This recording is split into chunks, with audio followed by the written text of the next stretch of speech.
Capítulo 21. Diminutas pontadas que ardem bastante, onde quer que as gotículas de neblina toquem a minha pele. Corram! Grito para os outros. Corram! Finnick acorda instantaneamente, levantando-se para enfrentar o inimigo. Mas quando vê a parede de névoa, joga uma ainda adormecida Max nas costas e sai correndo. Peeta fica de pé, mas não tão alerta. Agarra o braço dele e começa a arrastá-lo na direção da selva atrás de Finnick. O que é isso? O que é isso? Diz ele atônito. Algum tipo de névoa. Gás venenoso. Corre, Peeta! Insisto. Dá pra dizer que, por mais que ele tenha negado durante o dia, os efeitos colaterais de ter sido atingido pelo campo de força foram significativos. Ele está lento. Muito mais lento do que o habitual. E o emaranhado de trepadeiras e vegetação rasteira, que me desequilibra ocasionalmente, faz com que ele tropece a cada passo. Volto os olhos para a parede de névoa que se estende numa linha reta até onde eu consigo enxergar e em todas as direções. Um terrível impulso de fugir, de abandonar Peeta e me salvar, toma conta de mim. Seria tão simples apenas sair correndo, talvez até subir numa árvore que esteja acima da linha da névoa, que parece atingir os 12 metros. Lembro-te como fiz exatamente isso quando os bestantes apareceram, nos últimos jogos. Saí em disparada e só pensei em Peeta depois de ter alcançado a cornucópia. Mas dessa vez, eu aprisiono meu terror, empurrando-o para baixo e permaneço ao lado de Peeta. Dessa vez, a minha sobrevivência não é a meta. A de Peeta, sim. Penso nos olhos grudados na sala de TV nos distritos, vendo se vou fugir, como deseja a capital, ou se vou manter a minha posição. Seguro com firmeza a mão dele e digo: preste atenção nos meus passos. Tente pisar apenas onde eu piso. Isso ajuda. Parece que estamos nos movendo com mais rapidez, mas nunca o suficiente para uma parada para descanso, e a neblina continua em nossos calcanhares. Gotículas soltam-se do paredão vaporoso. Elas queimam, mas não como fogo. É menos uma sensação de calor e mais uma sensação de dor intensa, à medida que o produto químico encosta em nossa pele, gruda-se a ela e penetra através de nossas camadas. Nossos macacões não ajudam em nada. Poderíamos muito bem estar vestindo lenços de papel. Finnick, que inicialmente saíra correndo a toda velocidade, para quando percebe que estamos com problemas. Mas isso não é algo contra o qual nós podemos lutar. A única coisa que podemos fazer é escapar. Ele grita palavras de estímulo, tentando nos incentivar a correr, e o som de sua voz nos serve de guia. A perna artificial de Peeta agarra em um nó de plantas rasteiras e ele tomba, antes que eu consiga segurá-lo. Enquanto a ajuda a se levantar, me dou conta de algo ainda mais assustador do que as bolhas e mais debilitante do que as queimaduras. O lado esquerdo do rosto dele está caído, como se todos os músculos ali estivessem mortos. A pálpebra está caída, quase escondendo seu olho. Sua boca se contorce num ângulo estranho em direção ao chão. Peeta! Começo. E é então que sinto os espasmos percorrendo meu corpo. Seja lá que espécie de produto químico esteja contido na névoa, causa mais danos do que queimaduras.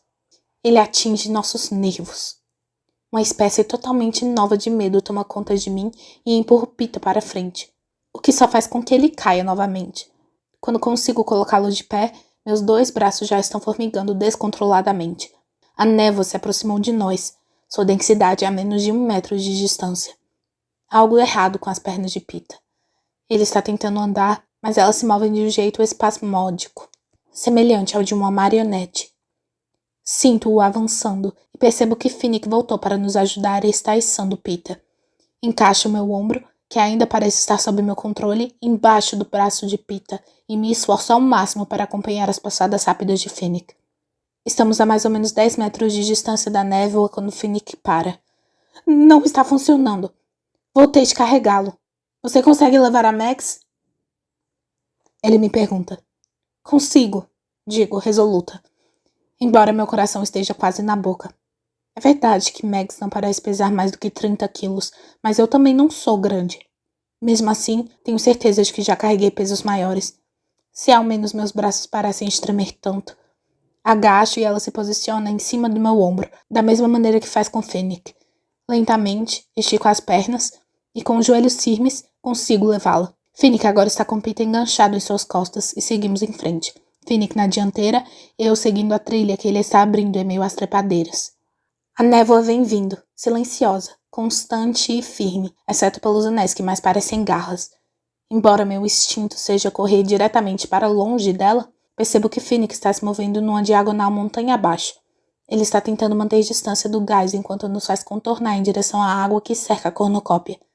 Sim, água, penso, à medida que as gotículas ácidas penetram mais profundamente em minha pele. Agora estou muito grata a mim mesma por não ter matado Finnick, porque do contrário, como teria tirado Pita de lá com vida? Muito grata por ter mais alguém do meu lado, mesmo que seja apenas temporariamente. Quando caio, não é por culpa de Max. Ela está fazendo tudo o que pode para ser uma passageira fácil, mas a questão é que o peso está excessivo para mim. Principalmente agora que minha perna direita parece estar ficando rígida. Nas 2 primeiras vezes que caio no chão, consigo voltar a me levantar, mas na terceira não consigo convencer a minha perna a cooperar. Enquanto luto para me erguer, ela cede, e Max rola para o chão antes de mim. Oscilo para um lado e para o outro, tentando usar trepadeiras e troncos para me equilibrar. Finnick está novamente ao meu lado com Pita nas costas. Não dá, digo. Você consegue levar os 2? Vá na frente, já os alcanço. Uma proposta um quanto duvidosa, mas pronuncio as palavras com o máximo de certeza que consigo reunir. Posso ver os olhos verdes de Finnick ao luar. Posso vê-los muito bem. Como se fossem olhos de gato, com uma estranha qualidade reflexiva. Talvez porque estejam brilhando devido às lágrimas. Não, diz ele. Não consigo carregar os 2. Meus braços não estão funcionando. É verdade. Os braços dele estão tremendo descontroladamente ao lado de seu corpo. Suas mãos estão vazias. Dos 3 tridentes, resta apenas um, e está nas mãos de Pita. Sinto muito, Max. Não vai dar. O que acontece em seguida é tão rápido e sem sentido que não consigo nem mesmo me mexer para impedir. Max se levanta, beija os lábios de Finnick e então cambaleia diretamente para a névoa. Imediatamente, seu corpo é tomado por contorções selvagens e ela cai no chão numa dança horrível. Quero gritar, mas minha garganta está em fogo. Dou um inútil passo na direção dela quando escuto o estouro do canhão e sei que o coração dela parou. Sei que ela está morta.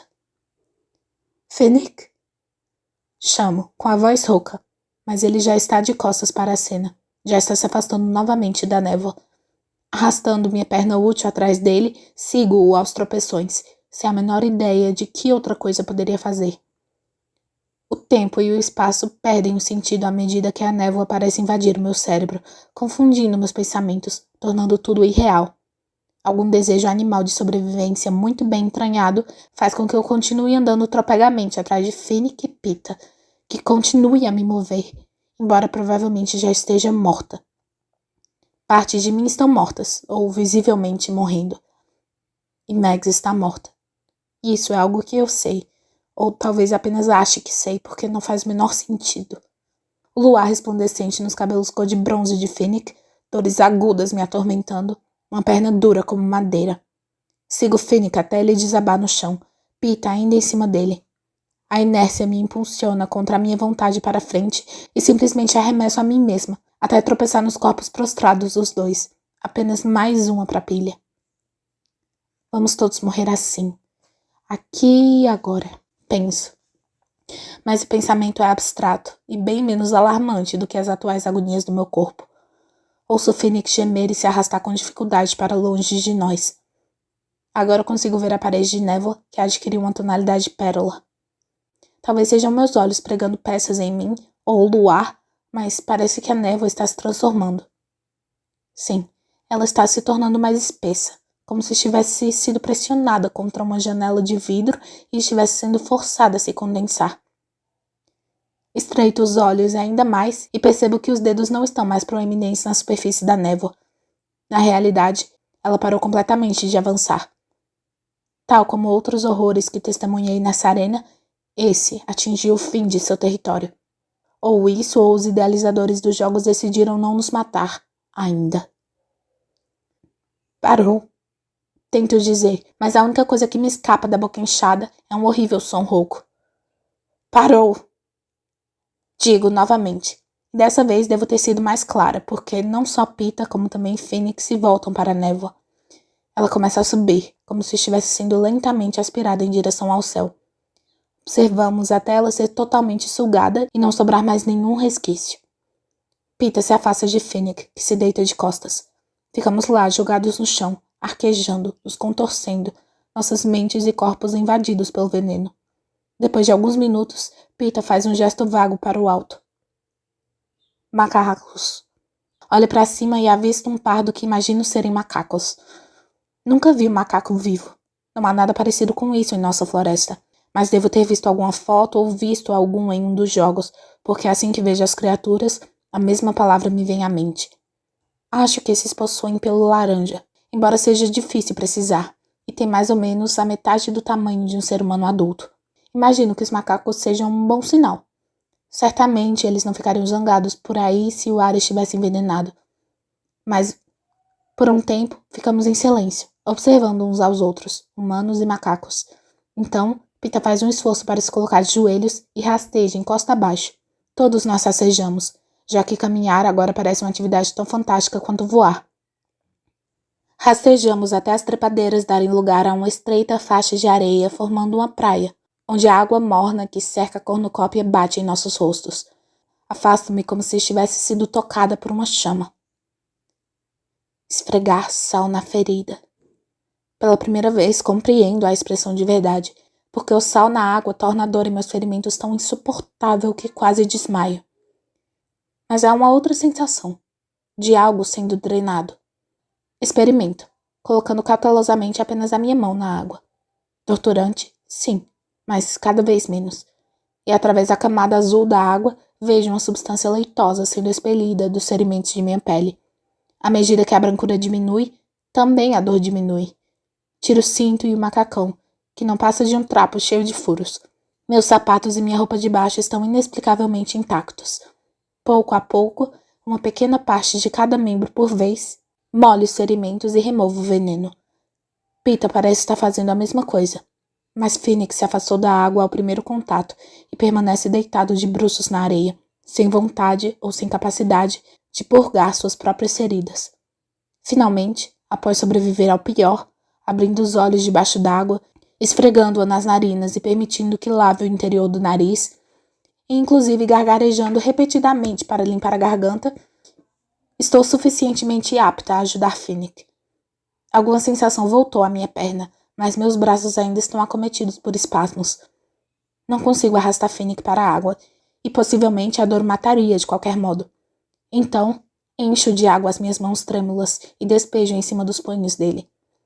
Como ele não está submerso, o veneno sai de seus ferimentos da mesma maneira que entrou, em filetes de névoa que tomo grande cuidado para não tocar. Peeta está suficientemente recuperado para me ajudar. Ele corta o macacão de Fênix. Em algum lugar, encontra duas conchas que funcionam muito melhor do que nossas mãos. Escolhemos molhar primeiro os braços de Fênix, já que estão em estado tão lastimável, e embora uma grande quantidade de substância branca saia deles, ele não nota. Fênix permanece deitado, olhos fechados, vez por outra deixando escapar um gemido. Dou uma olhada ao redor, com uma certeza cada vez maior do quanto nossa posição aqui é perigosa. É noite, verdade, mas essa lua ilumina demais para garantir algum esconderijo. Temos sorte por ninguém haver nos atacado até agora. Podíamos vê-los vindo da cornucópia, mas se todos os 4 carreiristas atacassem, seríamos sobrepujados por eles. Se eles não nos avistassem de início, os gemidos de Fênix entregariam nossa posição em pouco tempo. A gente precisa botá-lo em mais contato com a água. Sussurro. Mas não podemos mergulhá-lo logo de cabeça, não enquanto ele estiver nessas condições. Peeta indica com a cabeça os pés de Fênix. Pego um e ele pega o outro. Puxamos o seu corpo num giro de 180 graus e começamos a arrastá-lo para a água salgada. Só alguns centímetros de cada vez. Seus tornozelos. Esperamos alguns minutos. Até o meio da panturrilha. Esperamos. Seus joelhos.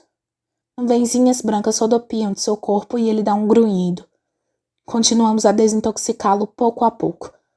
Descubro que quanto mais tempo fico sentada na água, melhor me sinto. Não apenas a minha pele, mas meu cérebro e meu controle muscular continuam melhorando. Vejo o rosto de Peeta começando a voltar ao normal, sua pálpebra se abrindo, a careta abandonando sua boca. Finnick vai se reanimando aos poucos.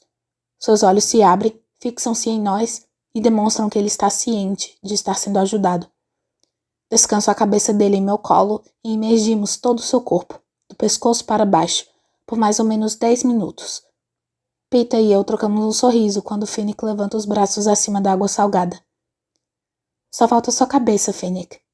Essa é a pior parte, mas depois você vai se sentir bem melhor se conseguir aguentar, diz Peeta. Nós o ajudamos a se sentar e oferecemos nossas mãos para ele apertar enquanto molha os olhos, o nariz e a boca. Sua garganta ainda está irritada demais para que ele possa falar. Vou tentar tirar a água de alguma árvore, digo. Meus dedos remexem o cinto e encontram a cavilha ainda pendurada pelas trepadeiras. Deixa primeiro fazer o buraco, diz Peeta. Você fica com ele. Você é a que cura. Isso é uma piada, penso. Mas não digo em voz alta, tendo em vista que Finnick já tem muito que se preocupar. Ele foi o mais afetado pela névoa, embora eu não saiba ao certo por quê. Talvez porque ele seja maior, ou talvez por ter feito mais esforço. E também, é claro, tem Max. Ainda não entendo o que foi que aconteceu lá. Por que será que ele simplesmente a abandonou para carregar Peeta? Por que será que ela não apenas não questionou a atitude, como inclusive correu diretamente para a morte, sem um segundo sequer de hesitação? Será que foi porque ela era velha demais e seus dias estavam contados de qualquer maneira? Será que eles achavam que Finnick tinha mais chance de vencer se tivesse Peeta e eu como aliados? O olhar devastado de Finnick me diz que agora não é o momento de perguntar. Em vez disso, tento me recompor. Resgato meu broche com o tordo do macacão arruinado e prendo-o na alça da camiseta. O cinto de flutuação deve ser resistente a ácido, já que permanece novinho em folha.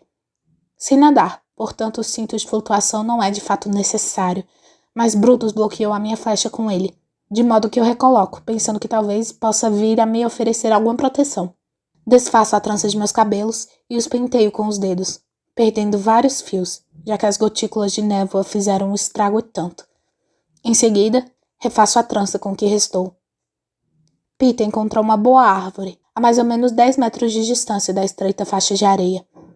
Nós mal conseguimos vê-lo, mas o som de faca contra o tronco de madeira é evidente. Imagino o que terá acontecido com o furador. Ou Max o deixou cair, ou foi com ele em direção à névoa. De uma forma ou de outra, o objeto não existe mais. Entrei um pouco mais no banco de areia, flutuando ora de costas, ora de bruços. Se a água salgada curou Peeta e eu, parece que ela está operando uma completa transformação em Finnick. Ele começa a se mexer lentamente, testando primeiro os membros, e gradativamente começa a nadar. Mas não da maneira como eu estou nadando, com braçadas ritmadas e constantes. É como assistir a algum animal voltando à vida. Ele mergulha e volta à tona, espirrando água pela boca. Rola seguidamente no que parece um bizarro movimento de chave de fenda que me deixa tonta só de olhar. E então, quando fica submerso por tanto tempo que tenho certeza de que ele se afogou, sua cabeça surge bem ao meu lado e me assusto. Não faz isso, digo. O quê? Voltar à tona ou submergir? As duas coisas. Nenhuma das duas. Pouco importa. Fique aí direitinho debaixo d'água e comporte-se. Ou então, se você está se sentindo assim tão bem, vamos lá ajudar o Peeta. No breve instante necessário para atravessar a borda da selva, percebo a mudança.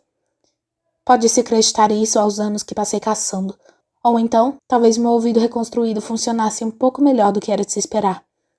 O que importa é que estou sentindo a massa de corpos vivos suspensos acima de nós. Eles não precisam falar ou gritar. A mera respiração de tantos seres já é o suficiente. Toco o braço de Finnick e ele segue meu olhar em direção ao alto. Não sei como eles chegaram tão silenciosamente. Talvez não tenham chegado. Estávamos absortos demais cuidando de nossos corpos. Durante esse tempo, eles se reuniram.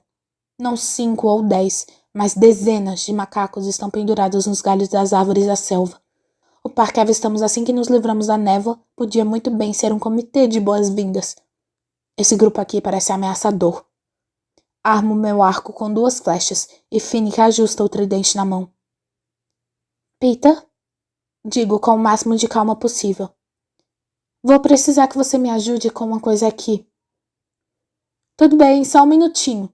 Acho que acabei de conseguir, diz ele, ainda ocupado com a árvore. Prontinho. Você pegou a cavilha? Peguei. Mas a gente achou uma coisa e é melhor você dar uma olhada.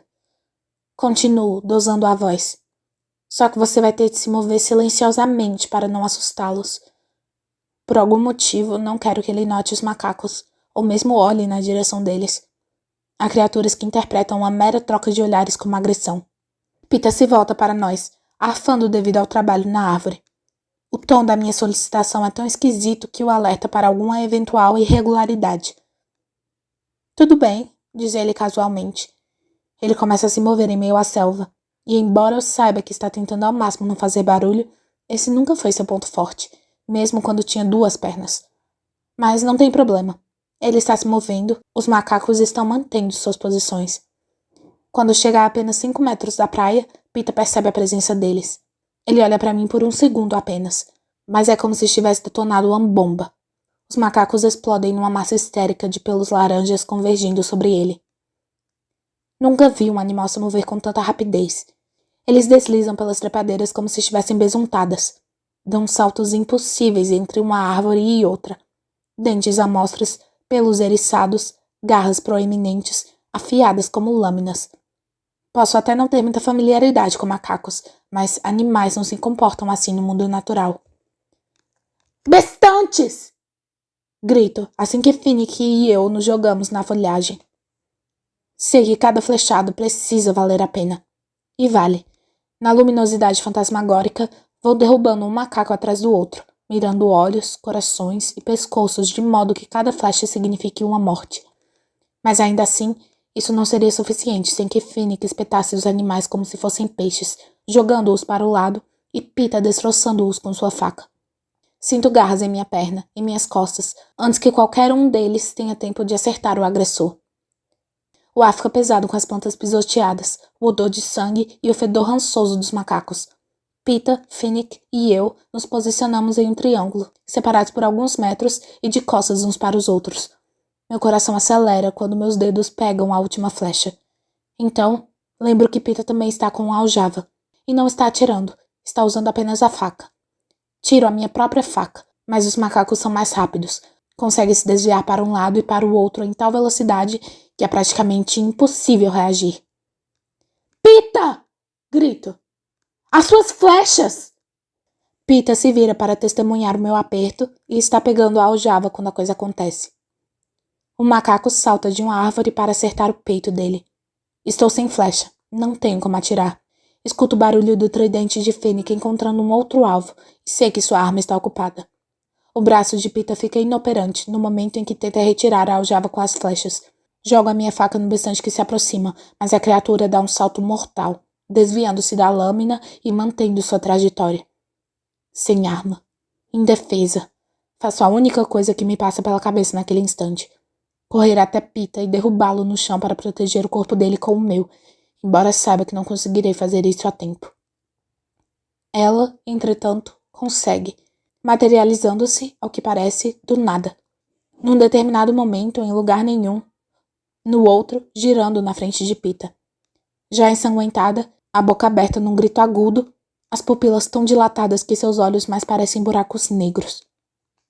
A insana morfinácea do Distrito 6 abre seus braços esqueléticos como se fosse abraçar o macaco, e o bicho enterra os dentes em seu peito.